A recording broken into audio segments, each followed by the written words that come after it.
자, 제가 로고를 몇 개 보여드릴까요? 여러분은 어느 것이 옳은 것인지를 골라야 합니다. 테슬라부터 시작하죠. 어느 것을 선택하시겠어요?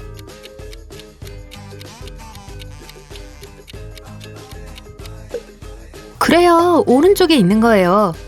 BMW, 무엇을 선택하시겠어요?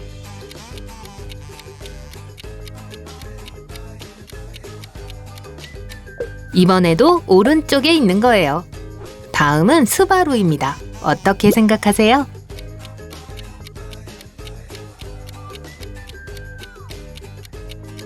왼쪽에 있는 거예요. 온라인 쇼핑 좋아하세요? 올바른 이베이 로고는 무엇일까요?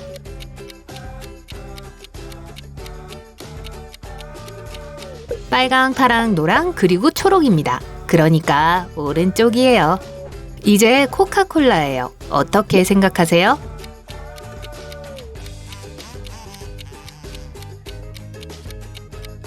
물론 왼쪽입니다. 서브웨이, 하양과 노랑 아니면 노랑과 하양?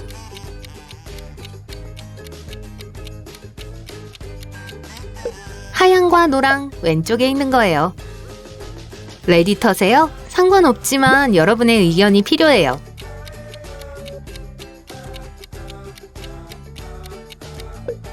그리고 왼쪽이 올바른 로고예요. 에비게일은 엄마에게 생애 최고의 선물을 하고 싶었어요. 하지만 뭘 해야 할지 전혀 몰랐죠. 그래서 엄마의 컴퓨터에 들어가서 온라인 쇼핑 카트에 무엇이 있는지 엿보기로 했어요. 엄마가 출근하고 난 후 에비게일은 서재에 몰래 들어가 컴퓨터를 켰습니다. 암호가 필요했어요. 하지만 에비게일은 알지 못했어요. 다행히도 컴퓨터 옆에 9669라고 적힌 쪽지가 있었어요. 그 번호를 입력했지만 그게 아니었어요. 암호는 무엇일까요?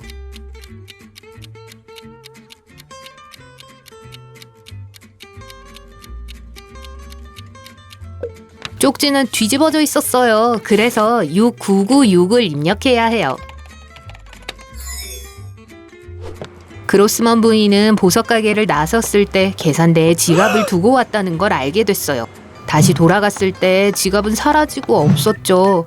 부인은 경찰을 불렀습니다. 경찰이 와서 지갑을 본 사람이 있는지를 물었어요.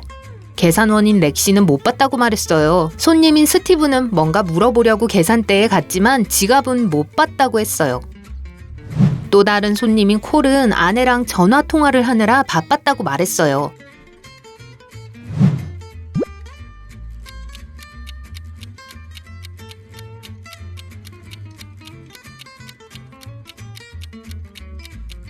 스티븐이었어요. 계산대에서 지갑을 보지 못했다고 했어요. 하지만 어디서 지갑을 잃어버렸는지는 아무도 말하지 않았어요. 지갑을 가져간 사람이니까 알고 있는 거예요.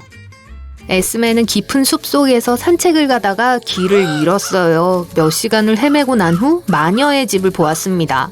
마녀는 파티를 하고 있었어요. 마녀가 300살이 됐거든요. 에스메는 마녀와 마녀의 친구들과 잠깐 어울렸어요.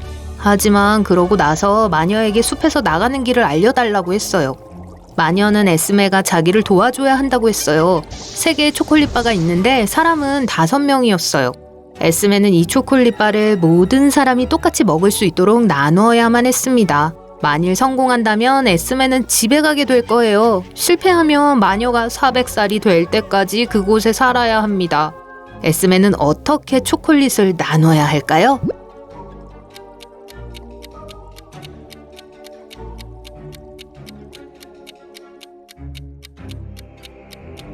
각 초콜릿바를 5조각으로 나눕니다. 이렇게 하면 모든 사람들이 총 3조각을 얻게 될 거예요.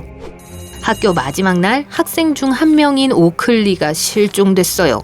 형사가 사건을 수사하기 위해 도착했습니다.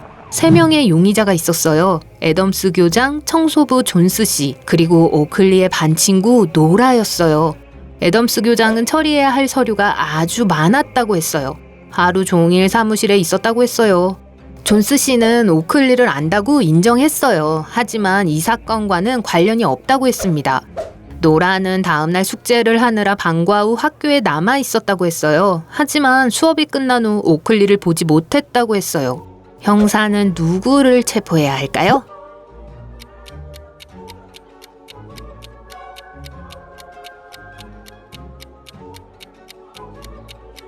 노라예요. 숙제를 하고 있다고 했지만 학교 마지막 날이었어요. 숙제는 없어요. 뭔가를 숨기고 있어요. 이제 몇 개의 그림을 보여드릴게요. 여러분은 그림에서 잘못된 점을 찾아야 해요. 시작합니다.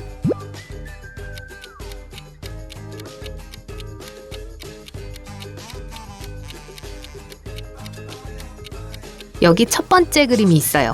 보세요. 책등이 반대쪽에 있어요. 좋아요. 다음 문제.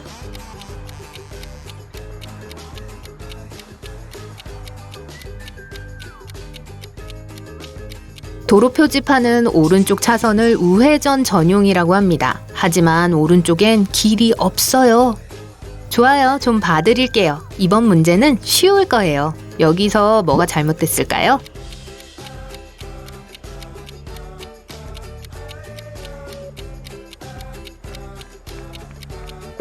맞아요. 운동선수들이 풋볼로 축구를 하고 있어요. 아주 주의 깊게 보세요. 여기 그림이 있어요. 그런데 뭔가 잘못됐어요. 뭘까요?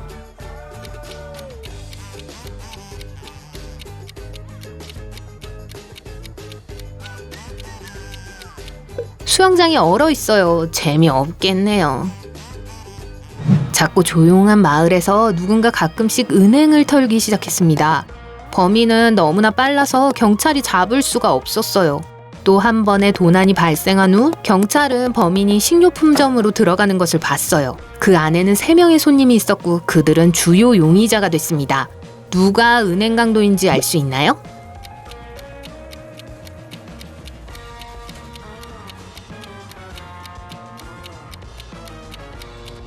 가운데 있는 여자예요. 첫 번째 여자는 하이힐을 신고 있어요. 그건 그렇게 빨리 뛸 수 없다는 거죠.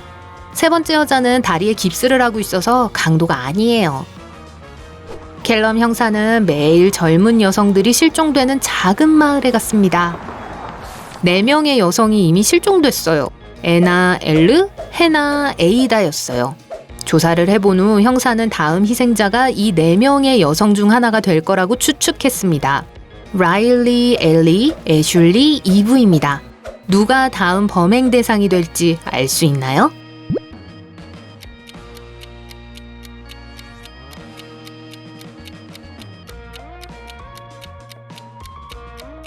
실종된 여성들은 모두 거꾸로 해도 똑같은 이름을 가지고 있어요.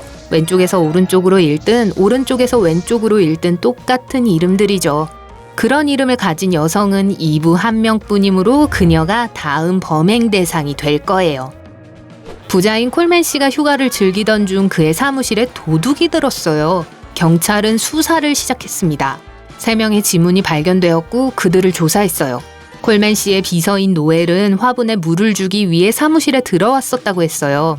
콜맨 씨의 동업자인 롭은 중요한 서류를 가지러 한번 왔었다고 했어요. 청소부 브랜드는 이틀에 한 번 바닥 청소를 했다고 말했습니다. 누가 사무실을 털었을까요?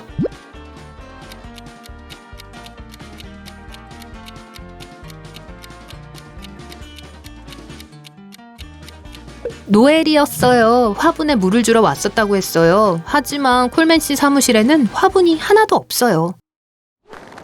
조는 남극으로 탐험을 떠났습니다. 하루는 얼어붙은 동굴에서 정신이 들었어요. 무슨 일이 일어났는지 기억나지 않았지만 거기에서 빠져나가야 한다는 건 알고 있었죠. 그는 3개의 문과 포스터를 봤습니다. 거기에 쓰여있기를 첫 번째 문 뒤에는 독가스로 가득한 방이 있다고 합니다. 두 번째 문 뒤에는 커다란 호수가 있어요. 그리고 세 번째 문 뒤에는 매 초마다 날카로운 고드름이 천장에서 떨어지는 방이 있습니다. 안전하려면 그는 어느 문을 선택해야 할까요?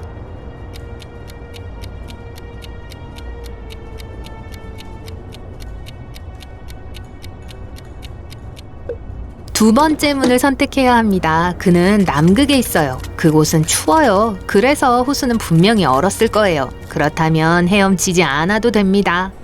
오로라는 시골에서 여름 휴가를 보내기로 했어요. 그녀는 혼자 근처 숲으로 긴 여행을 떠나기를 좋아했어요. 한 번은 오래된 맨션을 발견했습니다. 18세기에 지어진 집이었고 그 이후로 아무도 살지 않았어요. 안에는 먼지가 가득했고 불빛이나 전기도 없었지만 실내는 아름다웠어요. 갑자기 오로라 등 뒤에 문이 잠겼어요. 3개의 출구가 있었어요.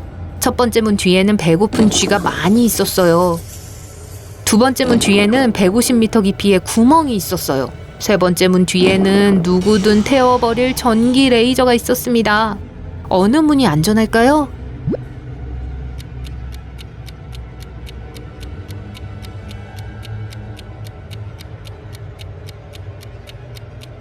세 번째예요. 전기가 없으니까 레이저는 작동하지 않을 거예요.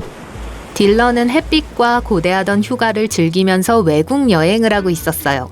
어느 날 해변에서 아름다운 여성을 만났어요. 딜런은 그녀와 하루 종일 시간을 보냈습니다. 저녁에 딜런은 그 여자의 이름도 모른다는 사실을 깨달았어요. 그는 다음날 다시 만날 수 있는지 물었습니다. 여자는 승낙했어요. 하지만 딜런이 여자의 이름을 맞춰야 한다는 조건이 있었죠. 딜런은 당황했지만 다행히 여자도 딜런이 마음에 들었어요. 그래서 힌트를 종이에 적어주었습니다. 거기에는 이렇게 쓰여 있었어요. 여자의 이름을 맞힐 수 있나요?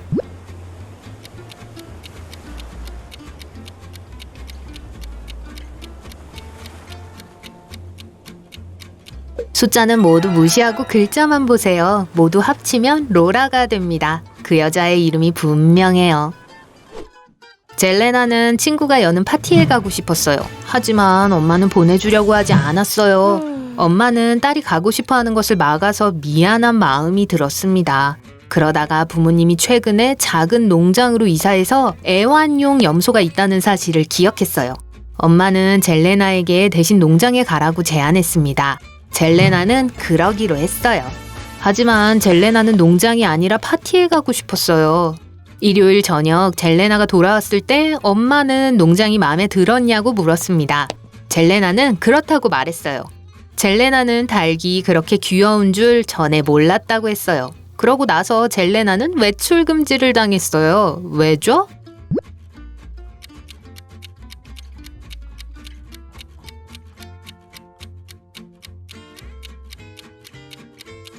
조부모님의 농장에는 염소만 있었어요. 엄마는 딸이 농장에 가지 않았다는 걸 알았죠. 진짜 갔었더라면 그걸 알았겠죠? 아침에 눈이 오고 있었어요. 캘럼 형사는 그날 낮에는 별로 할 일이 없었어요. 하지만 저녁 때 보석가게 주인이 가게에 도둑이 들었다고 신고했습니다. 캘럼 형사는 옆집 사람들에게 당시 무얼 하고 있었는지를 물었습니다. 새 집의 사람들이 그날 집 밖으로 나가지 않았다고 했어요. 하지만 형사는 그중 한 명이 거짓말을 하고 있다는 걸 알았어요. 누가 거짓말을 하고 있고 형사는 그걸 어떻게 알았을까요?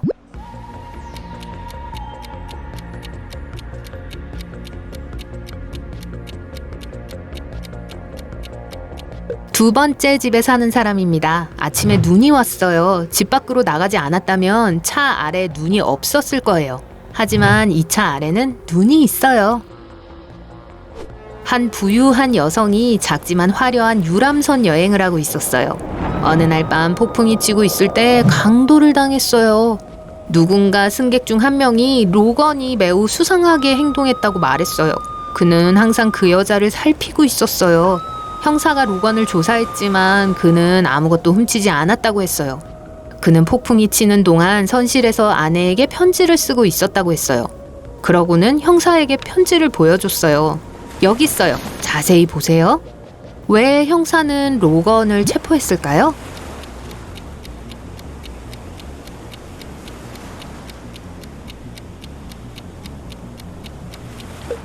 로건은 폭풍이 치는 동안 이 편지를 썼다고 했어요. 하지만 배는 파도에 흔들리고 있었어요.